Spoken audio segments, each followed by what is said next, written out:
prípad Travisa, šimpanz, ktorý zmenil pohľad na exotické zvieratá.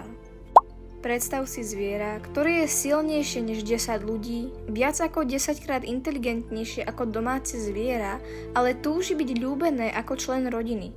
To bol Travis, šimpanz, ktorého zobrali ako mláďa a vychovali ako domáce zviera. No jedno popoludne v roku 2009 sa všetko zvrhlo. Kto bol Travis?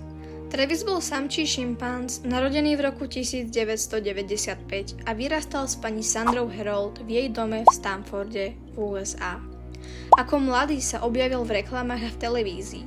Jeho život sa však výrazne líšil od života divokých šimpanzov. Nemal správnu sociálnu skupinu ani prirodzené prostredie.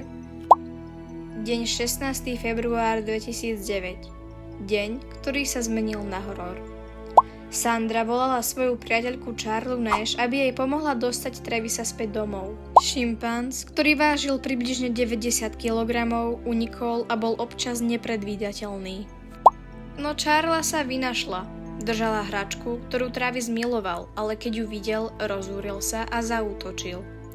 Travis je preto tak rozrušený, pretože je dezorientovaný liekmi, ktoré mu majiteľka podávala.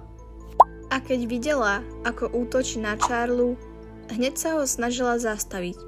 Bila ho lopatou, bodla ho nožom a volala na tiesňovú linku, no on však neprestával. Za pár minút Charle spôsobil vážne zranenia. Otrhol jej obe ruky, zničil jej tvár, nos, oči a pery a spôsobil jej trvalú slepotu. Polícia prišla na miesto a Travis sa nechystal prestať. Dokonca sa pokúsil otvoriť dvere policajného auta. Jeden policajt bol nútený šimpanza streliť viackrát, aby zastavil útok. Travis zomrel na mieste. Charla Nash napriek ohromným zraneniam prežila a v roku 2011 podstúpila transplantáciu tváre, ktorá jej výrazne zlepšila kvalitu života, aj keď strata rúk a očí bola trvalá.